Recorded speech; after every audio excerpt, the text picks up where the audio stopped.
श्रोते हो नमस्कार. ऐसी अक्षरे रसिके या कार्यक्रमामध्ये कपाटातली पुस्तकं या मालेत आज ऐकूया आपलं विश्व आणि त्याची नवलकथा या पुस्तकाविषयी प्रसाद कुमठेकर यांनी लिहिलेलं रसग्रहण. श्रोते हो, लाखो वर्षांपासून मनुष्य प्राण्याला या विश्वाबद्दल प्रचंड कुतूहल आहे. आकाश निळं का दिसतं, तारे चमकतात कसे, इंद्रधनुष्य कसं तयार होतं, पाऊस कसा पडतो, रात्र का होते, तारे का तुटतात, अशा प्रश्नांनी आपलं बालपण पछाडून टाकलंय. याच प्रश्नमालिकेतला पुढचा टप्पा म्हणजे हे विश्व कसं निर्माण झालं, ते कसं चालतं, भविष्यकाळात ते कसं असेल. याच प्रश्नांच्या शोधात आपण हजारो वर्षांपासून नवज्ञान, नवे विचार आणि नवे शोध घडवण्याच्या दिशेनं जात आहोत.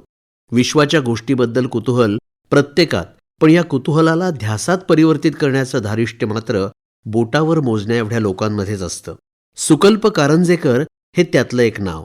विश्वपसाऱ्याच्या कुतूहलापोटी सुकल्प कारंजेकर यांनी विश्वाच्या उत्पत्तीच्या रंजक इतिहासापासून भविष्यातील शक्यतांपर्यंतचा प्रवास मांडलाय.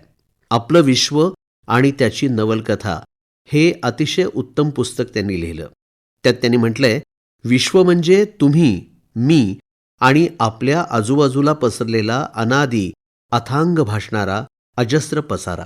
अणूंच्या गर्भातील सूक्ष्म कणांपासून ते अब्जावधी तारे असलेल्या तारका विश्वापर्यंत आणि कदाचित त्याच्या पलीकडे असणाऱ्या असंख्य विश्वापर्यंतचा. हे पुस्तक माणसाच्या विश्व समजून घेण्याच्या प्रवासाला समर्पित आहे. खगोलशास्त्रातील बहुतांश पुस्तकं इंग्रजीतच प्रकाशित होतात, कारण हा विषय मराठीत लिहिणं अत्यंत आव्हानात्मक. पण सुकल्प कारंजेकर यांनी ते आव्हान व्यवस्थित पेललंय. वेगवेगळ्या उदाहरणांनी, चित्रांनी, आकृत्यांनी, लहान प्रयोगांनी सजलेलं हे पुस्तक वाचकाला विश्वाच्या उदरात घेऊन जातं. आपलं जग, विश्व, ब्रह्मांड सगळ्यांना जी भौतिकी व्यवस्थापित करते त्या तत्वांना समजावून सांगण्याचा प्रयत्न करतं.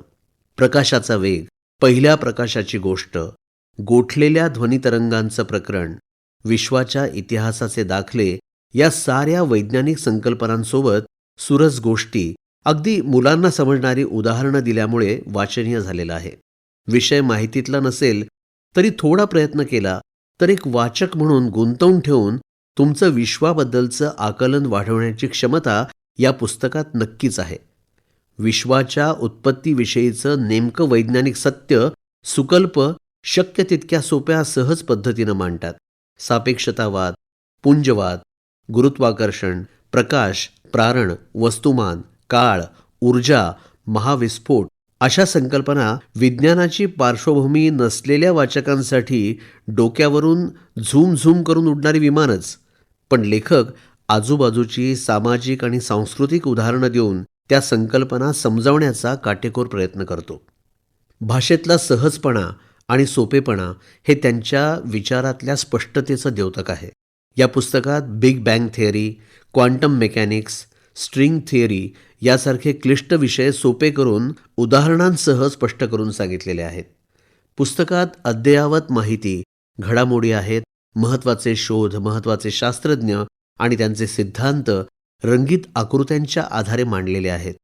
सर्वस्वी नव्या माहितीचं आणि दृष्टिकोनाचं भान वाढवून वाचकाचं विचार विश्व कैक योजनं वाढवू शकणारं हे मौलिक पुस्तक बैठक मारून वाचलंच पाहिजे. पुस्तकाची निर्मिती हार्डबाउंड, रंगीत आणि आकर्षक आहे. पुस्तक पाहताना तर मजा येतेच, पण संकल्पना समजणंही सोपं जातं. माझ्या मते मराठी साहित्यात गेल्या काही वर्षात जी महत्त्वाची पुस्तकं आली त्यामध्ये सुकल्पच्या या पुस्तकाचा समावेश अवश्य व्हायला हवा. आपलं विश्व आणि त्याची नवलकथा या पुस्तकाचं प्रसाद कुमठेकर यांनी लिहिलेलं रसग्रहण आत्ताच आपण ऐकलं. कपाटातली पुस्तकं या मालेमध्ये वाचक स्वर होता दिनेश अडावतकर यांचा, निर्मिती सहाय्य रोहिणी पाटील आणि सादरकर्त्या होत्या ज्योत्स्ना केतकर. आणि याचबरोबर ऐसी अक्षरे रसिके हा कार्यक्रम संपला. पुन्हा भेटूया उद्याच्या भागात. नमस्कार.